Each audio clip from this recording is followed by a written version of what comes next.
Então, na forma de um pássaro, a máscara ritual do povo Biwa conecta os humanos com os espíritos da natureza. Aqui é a pintura do lado direito. Elementos simbólicos do universo religioso de raiz africana em composição de Rubem Valentim, um artista plástico baiano. Esculturas feitas de metal fundido são tradição na arte dos Yorubá desde o século X. Então, as imagens que nós estamos vendo aqui, estão vendo que a cultura africana ela tem um aspecto simbólico muito forte e a gente vai perceber também ao longo das aulas, né, que a filosofia, a religião, né, os hábitos e costumes, não são separados. Né? O que a gente entende como arte africana, ela, para a cultura africana, ela não é uma coisa para entreter, para embelezar tão somente, mas ela traz com ela significados e aspectos da cultura, né? E das crenças, né? E dos hábitos, do pensamento filosófico, está tudo misturado. O pensamento, né, africano é diferente um pouco, né, do nosso, que a gente separa tudo, né? As coisas, né, elas não estão, elas são separadas e têm funções. Aqui a arte tem uma função também, mas ela traz muita coisa reunida. Então vamos ao texto que está dando para ler aí, ou quer? Deixa eu tentar aumentar um pouquinho, deixa eu ver se eu consigo. Aqui.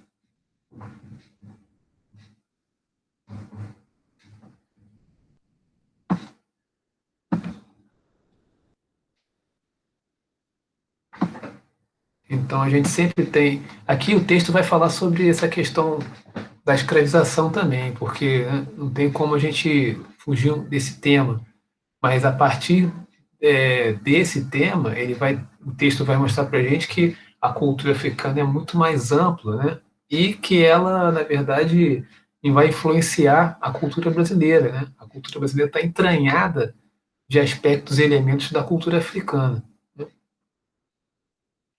Então, por que estudar as culturas africanas? Aqui, na verdade, existe, não sei se eu falei já para vocês, que desde 2003 existe uma lei, né, que foi promulgada, é a Lei de 10.639, que ela obriga, né, o ensino de cultura e história da África em todas as disciplinas. Né?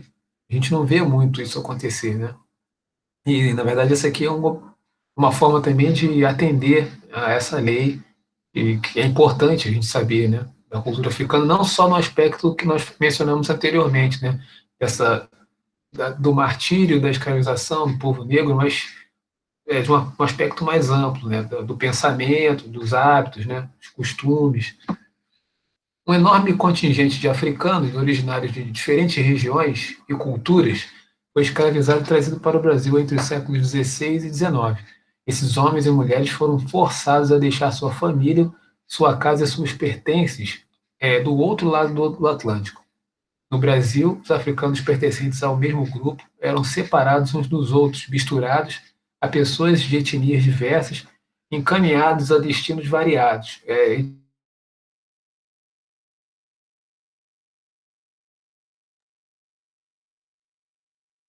De escravos. O sociólogo inglês Paul Gilroy escreveu um livro sobre o impacto social da diáspora no mundo contemporâneo, o Atlântico Negro. Segundo esse estudioso, ao promover a ruptura da relação entre identidade cultural e território, a diáspora africana impulsionou a constituição de uma cultura mesclada que une as populações negras dos dois lados do Atlântico. Então, vai ter uma miscigenação, uma mistura, né, dessas culturas, né, que no Brasil vão originar outras construções, né, vão se dar outras construções. Visava-se com isso, essa separação, dificultar a consolidação de laços culturais, por necessidade e resistência, falando línguas diferentes, oprimidos pela violência cotidiana e submetidos ao trabalho excessivo. Os africanos escravizados estabeleceram um processo contínuo de atualização da memória coletiva e de um imaginário comum. Dessa forma, suas variadas crenças, mitos, ritos, formas de adorno corporal, música, dança e culinária, entre outros saberes, foram preservados e renovados por meio de estratégias que incluíam práticas escondidas, linguagens codificadas, adaptação a expressões estéticas dos portugueses indígenas em um processo de mestiçagem que constituiu a cultura brasileira. Não sei se quem daqui, eu acredito que, eu lembro que a Sofia foi, acho que Pedro também foi. E nós fomos numa fazenda, Fazenda Rio Branco, lá em Barra do Piraí. Alguém lembra dessa visita? Sim, eu lembro. Então, muito interessante porque lá nessa fazenda, essa fazenda é a única fazenda daquela região. Peraí que chegou alguém. Ok. É a única fazenda daquela região que tinha um conjunto completo de senzala. Tem a senzala toda, né? Tinha a casa de engenho, a senzala toda, e ali a gente viu a palestra, o professor explicando, né, esse processo todo que ele está aqui trazendo para a gente no texto. E aí, assim, terrível, de certa forma, né, aquelas histórias que a gente escutou, né? De maus tratos e tudo mais. E essa cultura, né? Essa cultura que a gente vê hoje, né? Se expressar na nossa cultura brasileira. Você não tem como não tem como silenciar, né? E ela foi silenciada durante muitos anos, né? Vamos ver ele continuando aqui. Dessa forma, as variadas crenças, mitos, ritos, formas de adorno, comparar a música, já li isso aqui.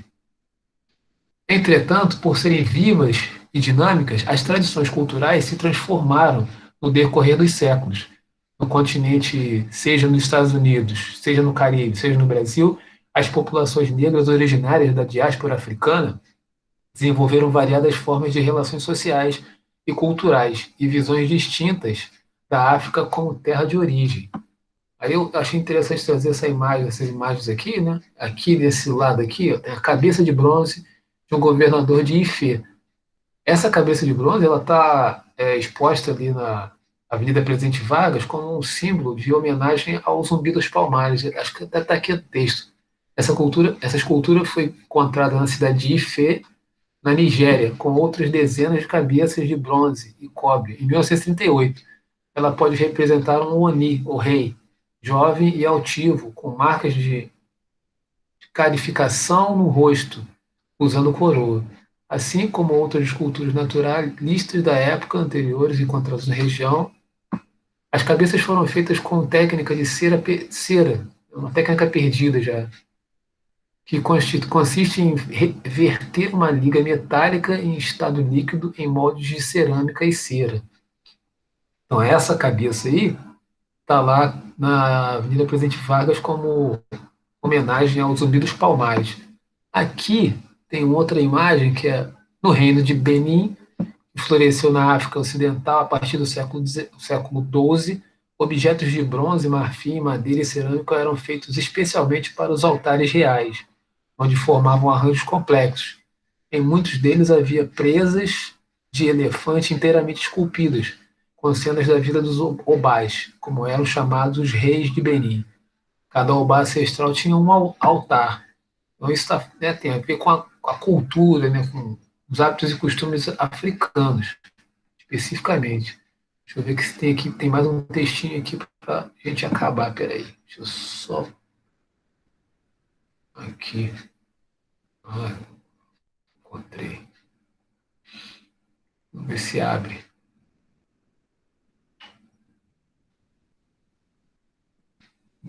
Peraí.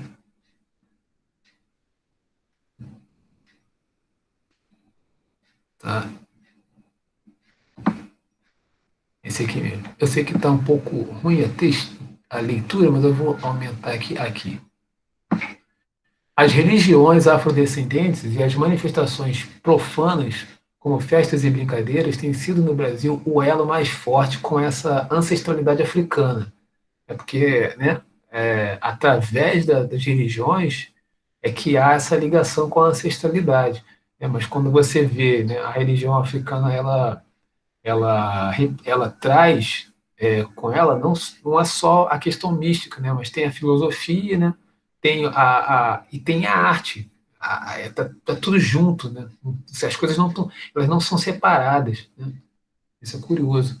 Por isso, elementos dos cultos, da música e da dança, tais como a percussão, os tambores, a dança em homenagem aos orixás, os colares e os búzios surgem nas variadas expressões artísticas brasileiras no decorrer do tempo. Os africanos e afrodescendentes escravizados para servir como força de trabalho no Brasil foram vistos como seres desprovidos de vida sensível e intelectual. Aqui nesse trechinho, né, a gente pode até lançar a mão desse trecho para explicar ou entender melhor como se dá, por exemplo, né, aquilo que o professor Silvio Almeida chama de racismo estrutural. O racismo estrutural ele nasce justamente desse aspecto aí, né? Quando aquelas pessoas eram consideradas desprovidas de vida sensível e intelectual, eram objetos, né? Inclusive tinha, se você pegar jornais da época, a nomenclatura, a referência que se fazia eram peças que eram vendidas e trocadas, né? Como é que você pode imaginar, né, o ser humano como peça, né, de troca, venda, um negócio absurdo. E aí a gente começa a entender sobre quais alicerces a nossa cultura, a nossa sociedade, ela foi construída, né? Acreditando que pessoas negras, né, não, não tenham sensibilidade, não tenham pensamento intelectual, não produzam pensamento. E aí você olha hoje a sociedade e vê que, por exemplo, profissões, algumas profissões as mais prestigiosas, né, elas não, as pessoas negras não conseguem acesso, né, por vários motivos, né? Então você não tem acesso à educação, fica mais difícil ainda de você dar acesso a essas pessoas. Tudo é dificultoso, tudo é dificultado, mas porque há um passado histórico, através do qual isso foi construído, né? Isso não é uma coisa assim, não é natural, né? Nem, né? A coisa que já nasceu, né, com uma divisão, né? Uma desvalorização, né? O fim da escravização não os livrou da marginalização. A gente sabe, né, como é que se deu esse processo, né? Das perseguições e do tratamento preconceituoso que recebem até hoje. Nas últimas décadas, os afrodescendentes obtiveram algumas conquistas políticas, tais como a obrigatoriedade do ensino da história e da cultura africana e afro-brasileira na escola e o sistema de cotas nas universidades. Esses dois aspectos, duas obrigatoriedades, vocês veem que, né, se eu perguntar para vocês, ao longo da história lá de vocês no ensino fundamental, se vocês lembram, né, qual era a aula de história da África que vocês tiveram, né, tem muitas pessoas que nem tiveram essa informação, ou se tiveram informação, era só falando do aspecto da escravização, né? Como hoje é essa nossa primeira aula, nós teremos mais 3 aulas, nós vamos ver outros aspectos da arte africana. E esse ponto também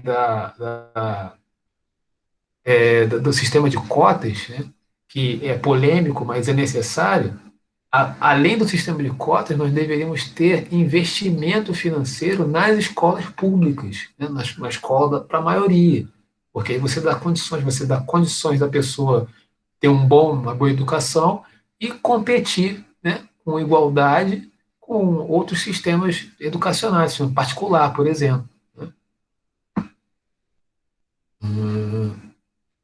Acompanhando, acompanhando essas conquistas, tem se desenvolvido uma produção cultural voltada para uma reflexão sobre a dinâmica social afro-brasileira no campo da arte, da crítica, e da museologia e da educação. Então, a gente está aqui, na verdade, fazendo um pouquinho, né?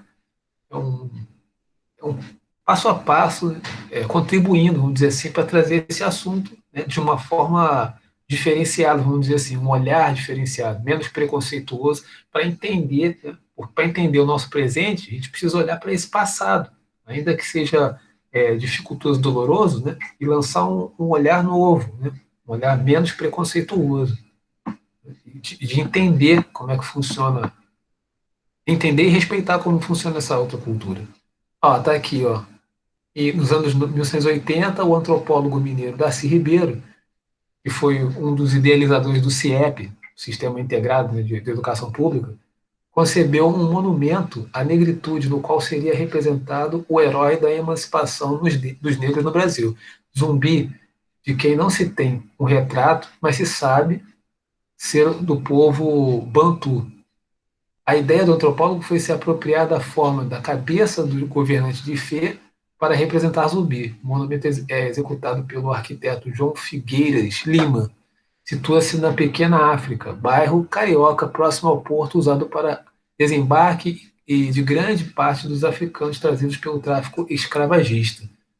Aqui do lado tem uma obra do Arthur Bispo do Rosário, o artista sergipano Arthur Bispo do Rosário, que durante muitos anos viveu recluso em um hospital psiquiátrico no Rio de Janeiro. Utilizou todos os materiais a seu alcance para reconstruir o mundo segundo sua visão. No trabalho que chamou de Macumba, ele articulou objetos e sentidos, representando de forma sintética uma espécie de altar às religiões afro-brasileiras. Então, aqui, os trabalhos do Arthur Bispo Rosário se transformaram nessa assim, uma coqueluche assim, de arte, na arte contemporânea. Né? Ele era um, um paciente, né, do hospital psiquiátrico, e só que depois de um tempo as pessoas começaram a perceber que o que ele fazia ali era alguma coisa diferente, né? E se transformaram em obras de arte, estão até hoje expostas. Né? Dito isso, meus queridos, que foi rapidamente, desculpa o atraso aí, com problemas técnicos, né? Minhas perguntas são as seguintes: vocês já tiveram contato com esses assuntos assim dessa forma, aula de história da arte africana? Vamos conversar aí pode ser no chat aí, pode escrever, ou pode levantar a mão, por favor. Então, professor, como Daniel, eu tive muita, já tive aula de arte quando era mais novo, e os professores sempre abordam a parte mais da Europa dessa época da arte renascentista do que a arte própria africana, porque como eu vi num documentário sobre o rei de Mali, que foi considerado o homem mais rico do mundo, que a Europa sempre negou tudo que era da África e só pensava só nela. Ela meio que negava tudo que fosse da Ásia e da África, ficou meio que isolada do mundo europeu, ideal do grego, do romano, aí esqueceu toda a arte e a beleza que tinha nos outros continentes. sim, você tem razão. Então, é uma questão também, isso que você está falando é o eurocentrismo, né? Isso que, É, que não vem na cabeça falar, mas é É isso aí eurocentrismo. mesmo, mas isso tem a ver, né, com a questão política, né, geopolítica, de controle, porque na verdade houve uma colonização violenta, né, no continente africano, né, aquele país, na verdade, que é todo subdividido, né, e eles foram subjugados, e aí é como a gente viu no texto, né, são tratados como menos, né, coisa Uhum. terrível. Sofia levantou a mão, professor. Pode falar, Sofia. Não, é só para dizer que eu tive sim um contato com essa parte da história, mas foi há muito tempo. Eu estava no meu primeiro colégio que eu estudei até o sexto ano, e eu nem lembro muita coisa. No oitavo, nono ano eu não tive, pelo que eu me lembro, e eu só fui ter alguma coisa assim de africano mesmo no primeiro ano, que teve a feira lá. Então, na verdade hoje é uma introdução, né? E o Pedro também escreveu lá que não há assim estudo sobre filosofia africana por causa dessa coisa do eurocentrismo, né? Por exemplo, na faculdade de filosofia que eu fiz, tive pouco contato com pensamento filosófico africano. Na verdade, não tive contato nenhum, né? Nenhum professor falava sobre isso. E que o que está acontecendo hoje em algumas outras vertentes, né, na filosofia, é a reivindicação. Né? Tem um professor na UFR, lá na Rural, que ele estuda isso. Ele fala o seguinte, que a filosofia ela não surgiu na Grécia. A Grécia ela sistematizou informações que já existiam no Egito. Assim, a pesquisa dele é essa, entendeu? Então, no Egito, para ele já existia filosofia, né, que, na verdade, os gregos tiveram contato, levaram para lá e sistematizaram. Né? É interessante. Aí, professor, fala mais uma coisa. E é porque os historiadores europeus não falam, mas antes dos europeus invadir a África e escravizar a grande parte do povo, tinha grandes impérios, como o da Etiópia, o de Mali, o próprio império do Egito antigo, da época dos povos do Sudão, que vivia abaixo do Rio Nilo, também era um império muito forte, que até invadiu depois o Egito, mas você vê que tem tanto império com muita história, muita cultura, e a gente não estuda sobre eles. Você tem que procurar, você tem que ter informação, porque não é culpa dos europeus, assim, é culpa deles sim, mas a atualidade ninguém espalha muito esses impérios antigos, que era tão importante como os europeus. Na história antiga, por exemplo, quando eu tive aula na quinta série, eu tive essas informações que você falou agora, eu tive esses privilégios assim, de ter uma professora, né, um professor que falava sobre esse mundo antigo, desses reinos, né, no período mesopotâmico, eles eram contemporâneos, né, muito antes de Cristo, né, e tinha esses reinos que você falou. Só que quando acontece a como da Europa, né, se coloca como potência e faz esse processo de colonização, isso tudo é invisibilizado. Né? A gente não tem contato com isso. O que a gente recebe para cá é essa ideia eurocêntrica mesmo. Né? Mas é isso aí, Daniel. O negócio é tentar entender e perceber, né, que durante muito tempo, né, essas culturas, ou essa cultura africana, foi invisibilizada mesmo, né, por conta do que a gente sabe, esse processo de escravização também. Né? Deixa eu ver aqui se tem mais alguém aí. Rafael, Gabriele. Além da Sofia, do Pedro, quem mais foi naquela visita à Fazenda Rio Branco? Celso, Oi?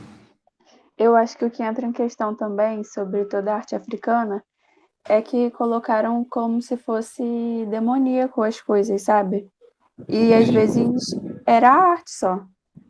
A Então, dança, tudo, até da culinária, toda a cultura deles foi demonizado. sim, Só, sim. entende? Por ser de matriz africana. E não que, sei lá, não existam as entidades deles. Mas, né? E aí, em todo esse processo, eles ainda transformaram, ligando, né, ao catolicismo, as entidades. Só que as esculturas também são arte, né? Sim, sim. Na verdade, foi o que eu falei aqui no início, Gabriel. Não sei se você pegou, que, na verdade, quando a gente tem contato com a arte africana, a gente tem contato direto com tudo misturado, não está separado. Quando você vê a arte africana traz a filosofia africana, traz hábitos e costumes, traz a religião, tudo está ali junto. Inclusive, tem um aspecto na cultura africana que é do uma sociedade que ela é coletiva. Para explicar melhor isso, ou para ilustrar, né, isso que eu estou querendo dizer, tem uma historinha que contam que é o seguinte: acho que você deve ter ouvido isso já. Um antropólogo esteve numa tribo e aí, né, junto com as crianças ali, ele foi fazer um agrado, fazer não sei se foi uma experiência, mas ele teve a seguinte ação. Ele pegou um pote de bala e colocou é, lá na frente e falou para as crianças assim: olha, eu vou dar esse pote de bala, vou deixar aqui, e vocês, quando eu falar já, tipo, né, vocês correm, né, e o primeiro que chegar vai ficar com o pote, né, vai ganhar o pote. É só chegar lá e pegar. Aí ele botou o pote lá, né, enfileirou a criançada e foi contar, né? Quando ele contou um, dois, três, quando ele acabou de contar, em vez das crianças correrem, elas deram as mãos e foram juntas até o pote. E aí o sujeito ele ficou impressionado e perguntou para a criança: mas por que vocês fizeram isso? E a criança respondeu: olha, se nós chegássemos lá e víssemos o colega, né, sem bala, nós íamos ficar tristes, né? E isso não todo mundo junto, todo mundo ficou feliz porque conseguiu bala, eles dividiram a bala entre eles. Então isso é uma história para exemplificar esse aspecto, né, da coletividade, do coletivismo, né? A Sofia quer falar, pode falar, Sofia. Não, só queria fazer um comentário que meu professor de educação física de um outro colégio, ele contou essa história e tinha uma palavra referente a essa história, eu não lembro direito, É mas isso. ele tatuou no braço porque essa história para ele tem muito significado. Eu só queria comentar isso. Sensacional, né? Eu ia falar justamente a palavra, deve ser essa, é Ubuntu. Ah, eu já fui numa apresentação de teatro Isso. que o nome da apresentação era Ubuntu. Então, E aí contava Ubuntu toda a história. é muito bonito, esse conceito, né, de Ubuntu, ele é muito bonito porque é assim, pra também ilustrar e explicar o que que seria assim, porque é um conceito mais complexo do que isso que eu vou falar, mas o que eu vou falar ajuda a gente a entender o que para se aproximar da ideia do Ubuntu. Por exemplo, eu estou aqui com vocês dando aula, né? Só tem sentido eu estar falando o que eu estou falando e trazer essas coisas porque vocês são os alunos, né? Eu só tem sentido eu ser professor porque vocês estão aqui e vice-versa. Então, o Ubuntu eu sou porque vocês são. Então, nós somos juntos. É que nem essa ideia das crianças, né, chegarem juntos para dividirem a bala, né? Quando eu não sou só eu que sei e transmito para vocês uma informação. Eu trouxe aqui um texto e estou falando coisas, tentando fazer relações. Vocês acabaram de ver. A Gabriele falou, né? O Daniel trouxe informação, o Pedro escreveu ali, a Sofia acabou de falar. Então, a ideia do Ubuntu é isso, né? Nós somos, eu sou porque vocês são, e vice-versa. Entende? Assim, tem a ver. Você lembra disso, Sofia, ou Gabriele? Como assim? Disso que essa ilustração que eu falei, a palavra, o significado da palavra Ubuntu. Então, você está perguntando em relação ao teatro que eu disse que ia assistir? Eu tentei aqui explicar, tentar chegar um pouquinho do conceito do Ubuntu. Isso tem a ver com o que Lá eu falei, tem a ver com o que você viu lá na peça? na apresentação, eles mostraram um pouco da dança, foi mais da dança e de como eles tentavam fugir de tudo que era escravizado e tal, e aí eles tentavam fugir com a dança, e aí mostra até uma, eu esqueci o nome que se dá, mas tipo que a dona deles, a filha do dono deles tentava aprender, e aí o pai ridicularizava e mostrava também cenas do criado mudo, mostrou toda essa parte, só que o que eles focaram muito foi em como eles se uniam com a dança. Ah, então tem um aspecto do Ubuntu na dança, então, né? Sim. O Daniel quer falar. Pode falar, Daniel. Então, cortando essa parte do Ubuntu, que eu não sei muito, mas eu fiquei pensando assim, eu acho que um dos únicos países que conseguiram preservar muito a sua arte africana foi a Etiópia, que foi um dos únicos países da África que não foi colonizado. Que a língua dele, a língua escrita, tudo diferente, até hoje são preservadas. Aí os italianos tentaram invadir na época da Segunda Guerra, mas eles conseguiram resistir o período colonial até a Segunda Guerra Mundial, e até hoje a cultura da Etiópia, que é muito antiga, consegue ser preservada, muito preservada, a língua, tudo, a arte. Não, bom você falar, porque, por exemplo, esse que eu estava falando, que a gente estava falando do Ubuntu, faz parte da cultura Banto, né? Eu não sei se se existe algum conceito que seja correspondente na cultura etíope. Mas esse conceito, a gente pode pensar, todos os países, né, as culturas africanas têm um pouco dessa ideia do Ubuntu, entende? Por exemplo, eu não faço só para mim as coisas, né? Eu faço pensando no companheiro da minha comunidade, né? Eu estou pensando aqui, a coisa que eu estou fazendo tem a relação com todo mundo, não é só comigo. Então, por exemplo, tem outra questão, o sujeito com relação aos pais, né? Se eu fizer alguma coisa, eu não estou me envergonhando, estou envergonhando aos meus pais. Isso também tem a ver com o Ubuntu. Então, estou envergonhando a minha parentela, né? Você não se pensa sozinho, né? Na cultura africana, você não se pensa sozinho. Você se pensa dentro de um grupo, dentro de um coletivo. Isso é muito forte nessa cultura, né? E a gente tem a cultura que foi ocidentalizada, né, como o Daniel lembrou aí, né, europeizada, né? Tanto é que, né, a gente não tem essas informações. E para a gente isso parece que é novo, né? Entender a cultura do outro, né? Mas, por exemplo, quem pratica, né, o candomblé tem contato com esse tipo de comportamento, com esse tipo de relação, né? Da comunidade, está todo mundo junto ali, como a Gabriela falou, a dança, né? O jongo, o jogo tem esse negócio de todo mundo junto, né? Você entra na roda, tem o samba de crioulo também, que tá tudo misturado, é a filosofia com a arte e com a religião. Então, esse aspecto da cultura africana, a gente precisa ter isso em mente, né? Que é uma característica forte e importante, né? Fundamental, na verdade, né? Da cultura africana. Mais alguma coisa? Cauê, Gabriele, Sofia, quer complementar aí? Dúvidas? Ou. Pode falar. Então, professor, também uma parada maneira de se visitar, a gente podia até fazer esse ano, se der, né? Lá na Tijuca, para esse lugar lá pro Rio, tem os Sim, quilombolas. Lá tem os quilombolas, ainda existe até hoje alguns que ainda pessoas vivem lá e tem para visitação. sim, sim. Não sei se vai dar para a gente fazer essa visitação esse ano ainda, mas Né? eu coloquei, eu não sei se está lá, são duas palestras, uma palestra sobre história da capoeira e uma palestra sobre as mulheres negras no tempo da escravidão. Lá no Classroom de vocês, se eu coloquei as duas palestras, uma dia 18 e outra dia 25. Então, é uma forma de complementar o que a gente está começando a estudar aqui, entendeu? Como se fosse uma visita externa, né? Deixa eu ver se tem aqui alguma questão aqui. As imagens, aqui tem uma pergunta aqui. O que essas imagens têm a dizer sobre a relação entre a África e o Brasil? Essas imagens que vou botar aqui para vocês de novo, deixa eu ver se consigo colocar aqui. Ok.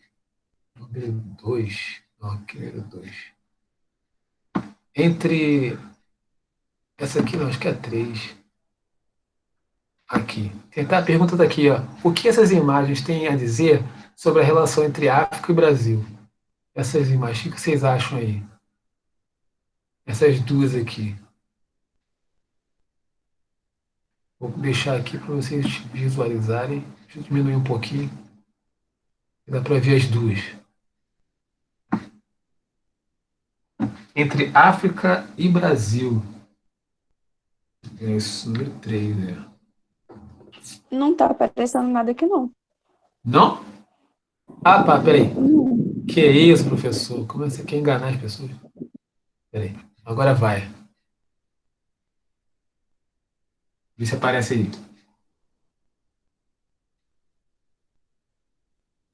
A gente falou sobre, durante a aula a gente falou, tem aspectos aí que podem ser levantados aí, podem ser aproximados e tal. Chegou aí para vocês? Chegou.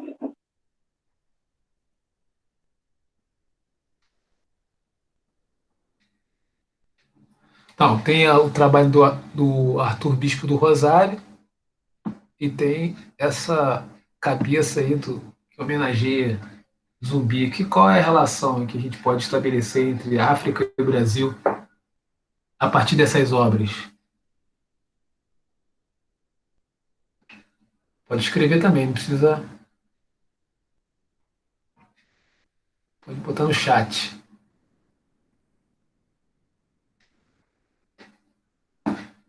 Sofia respondeu sem dúvidas. Sem dúvidas, o que é, Sofia? Eu quis dizer que eu não tenho dúvidas. Ah, tá. E qual é a relação que você pode estabelecer com essas imagens aí que eu estou colocando aí, entre Brasil e África?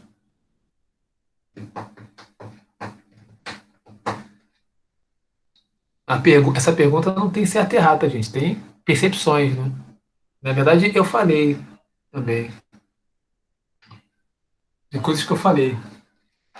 Dei cola já.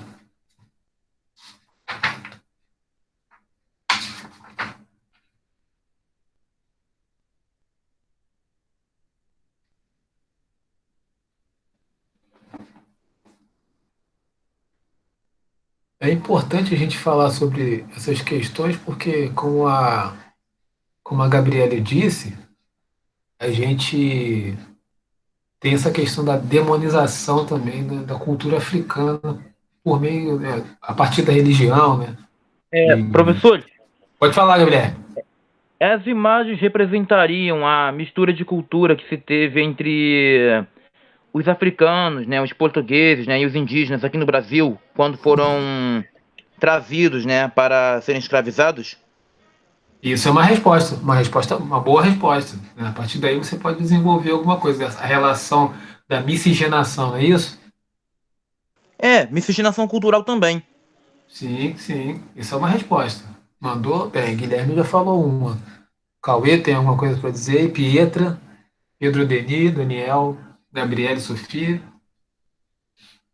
É que estamos com bastante gente aí. Fala, É Sofia. que eu tava. Vai, Sofia, fala. Obrigada. É só uma pergunta sobre o dever. Tem que fazer um texto depois, né, sobre a aula. Sobre essa aula, Tem na quarta eu acho que atividade? eu não coloquei. Eu coloquei lá já a atividade para essa aula, não, né? Acho que colocou, não colocou, não? Eu Que tinha. coloquei, não.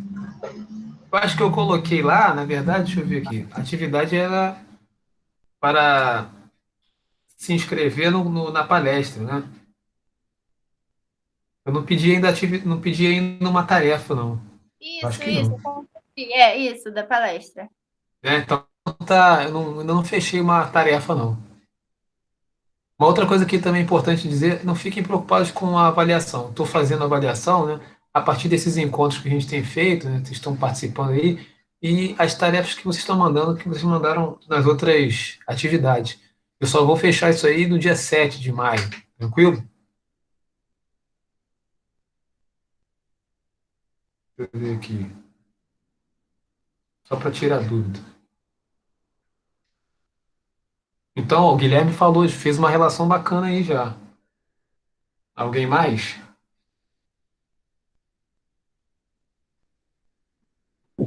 Eu quero, Eu na ia verdade, falar. fazer uma pergunta. Opa, fala aí, Gabriele.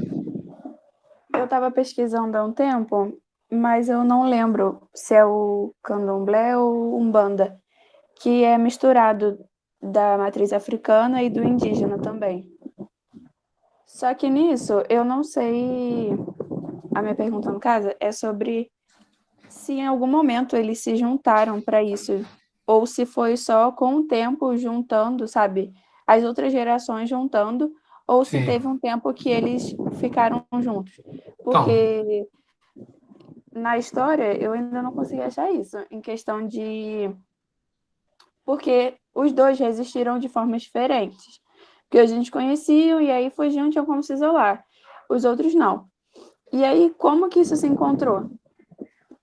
boa pergunta. Eu vou arriscar uma resposta que tem a ver com aquilo que eu falei logo no início, quando houve a diáspora, né, e você tem a mistura de várias etnias aqui no Brasil, e aqui no Brasil vai acontecer um outro olhar. Então, eu acredito que quando chegaram aqui, eles em contato, né, possivelmente, com as entidades indígenas, trouxeram, é como se fosse uma incorporação, né, para aqui, para a cultura deles e uma representação. Eu acredito que isso tenha acontecido. Não sei se é porque assim, isso aí, Gabriel, é um conhecimento mais específico, né? Entendi. Entendeu? Mas é bem possível que isso tenha acontecido. Tiveram contato com as entidades indígenas e aí incorporaram. Assim como, acho que foi você que falou, não sei se foi a Sofia, que tem o sincretismo com a religião católica, né? Dos santos, né? Sim. Então, é uma forma de incorporar outras culturas, né? Eu acho que, na verdade, foi uma forma de resistência para eles não perderem por completo, né? Também, também. Também, porque é como é aquilo que a gente falou, cria-se uma outra coisa. No Brasil se deu. Você não vai ter. Eu não sou adepto do candomblé nem da Umbanda, mas aquelas pessoas que têm essa profissão de fé, você vai entender conversando com elas que o que acontece no Brasil, né, ainda que eles façam referência à cultura africana, é diferente. Né? Tem características diferentes, não é isso? Olha, eu não sei porque eu também não sou. Foi só por Então, curiosidade mesmo que eu pesquisei. Então, é muito específico, isso aí é bem específico mesmo. E com certeza aqui acontece diferente do que lá, ainda que seja, né, óbvio, na origem africana, mas no Brasil se dá de outra forma. Inclusive, por isso que você falou, essas entidades indígenas vão aparecer aqui na religião africana brasileira, afro-brasileira, né? É isso aí. Professor, aqui, ó. Pode falar, Daniel. Também sou meio curioso nessas paradas. Eu estava vendo um documentário sobre o candomblé e os brasileiros africanos que nasceram aqui, os negros africanos que nasceram no Brasil, quando acabou racismo não, a escravidão, foram mandados para a Nigéria, para Lagos. Então, lá é muito preservado a cultura africana / brasileira em Lagos, que é uma das cidades da Nigéria. Tem uma cidade que é só de de negro brasileiro, que falam. A língua é preservada, e mesmo assim, eles são africanos, mas são diferentes do povo local. Pra você ter uma ideia. Sim, mas é justamente por isso, porque se deu uma outra construção aqui no Brasil, eles, né, estruturaram de outra forma e levaram para lá e preservaram o que fizeram aqui. É isso? Isso que meio que levaram da África para o Brasil e do Brasil voltou para a África, só que de uma forma diferente. Virou abrasileirado, afro-brasileiro. É isso aí. Será que eu percebi também? Nos Estados Unidos, que lá a escravidão foi assim, aqui durou mais tempo, mas lá foi a forma mais brutal lá, nos Estados Sim. Unidos. A cultura lá africana dos negros lá, não é forte. Lá eles não têm cultura de igual aqui que tem dança, religião, lá não tem essa parada. A maioria dos negros lá são cristãos, não tem religião africana lá. A gente não tem contato com isso, Daniel. Talvez não chegue pra gente, mas lá tem. Lá tem, inclusive, tem, com certeza. É óbvio que é porque a América ela é protestante, cristã, então a gente tem essa imagem, né? Chega pra gente essa imagem forte. Mas tem os grupos lá afro-americanos, né? Que tem a religiosidade deles no candomblé, na Umbanda, tem, com certeza. Isso, só que não chega pra gente. O que eu já reparei do cara. De lá, no caso da América do Norte, Sim. é que eles são mais ligados, ao invés do candomblé, a bruxarias. Tanto que mostra isso em muitas séries, que tem pessoas que estão lá, mas fazem bruxaria. Não tem muito questão de dança, mas eles acreditam na parte... Esqueci o nome. Mas das entidades, eles acreditam nisso, acreditam nos antepassados e no poder dos antepassados. Ancestralidade. Na ancestralidade, nos cordões, naquelas pedras, eles acreditam, mas na natureza também. Sim. Então, esses aspectos, eles são cultuados no candomblé e na Umbanda. Agora, quando você tem, eu não sei assim, se as séries são fontes bacanas para você ter um contato com essa cultura. Porque seria mais interessante a gente fazer pesquisas por outros canais, né, por outras fontes, para a gente ter acesso a essa informação. Porque a série chega para a gente meio empacotada, às vezes meio romantizada, entendeu? Então, a gente, assim, eu tenho dúvidas a respeito disso. Mas, assim, e tem uma questão social, só um minutinho, Daniel, uma questão social que, por exemplo, que é diferente do Brasil. No Brasil, a maioria é negra. Nós somos um povo de maioria negra. Nos Estados Unidos, uma minoria, lá é minoria mesmo, né? Então tem essa diferença que é gritante mesmo. Fala aí, Daniel. Eu tava vendo agora que eu lembrei, em Nova Orleans, ali, que é a cidade negra, eles usam também muita bruxaria haitiana, que também vem da África, só que é muito forte com o Haiti, que é um país só de pessoas negras que eles se rebelaram contra os franceses, aí eles fizeram a própria República Negra deles, da época, que foi a primeira república de escravos. Foi a primeira, acho que foi a única, eu acho. Tentaram até fazer aqui no Brasil, só que não deu certo essa parada de... Então, eu acredito, Gabriel e Daniel, que, por exemplo, lá em Nova Orleans, né, se deu uma outra construção dessa religiosidade de origem africana, né, no Caribe, né, Nova Orleans, Estados Unidos, é isso? Nova Orleans, Estados Unidos, sim. Então, Nova Orleans, lá em Nova Orleans se deu uma outra construção, assim como no Brasil se deu uma outra construção. Em cada lugar dessa, como como a gente ouviu no texto, né, essa diáspora africana, por onde foram, se deu de forma diferente, se construiu de forma diferente, né? E aí, assim, quando a gente vai estudar, não cabe a gente fazer um julgamento, ó, se, essa é uma cultura, né? Não cabe a gente a julgar, e como você mesmo falou, Gabriel, né? Demonizar, né? A ideia é a gente entender que veio de um lugar se construiu de outra forma, se organizou, né? Aqui no Brasil de uma forma, nos Estados Unidos de outra forma, não é isso? Por isso que as séries não são uma fonte muito segura para a gente conhecer, de fato, né, como é que se dá essas construções. Fala, Gabriel. Eu não cheguei a usar para pesquisa, não. Eu vi só, assistindo, aí eu percebi isso. Beleza. É bom a gente procurar fontes de pesquisa, né, acadêmica ou outras fontes, né? Só a série não dá para a gente se basear. É isso, minha gente. Acho que conseguimos, assim, cheguei aqui, né, o que eu queria falar sobre essa introdução, né, sobre arte africana. A gente falou sobre outros assuntos também, né? Mas eu acho que foi bom. Alguém tem algum comentário, dúvida, pergunta? Eu vou colocar lá na mesma atividade lá o outro link, que dia 18 falando sobre. Deixa eu ver se está aqui escrito. Está aqui, nas minhas anotações. Dia 18 Africanas na região do Valongo. O Valongo é uma região ali no Rio que recebia, né, os africanos eram traficados, né? E aí, dia 18 às 19 horas, Africanas na região do Valongo. Eu vou colocar o link lá, vocês se inscrevam, é atividade complementar para a gente ir conversando, né, nas aulas. Beleza, então, gente? Desculpem o atraso de hoje e a gente se vê na próxima segunda-feira.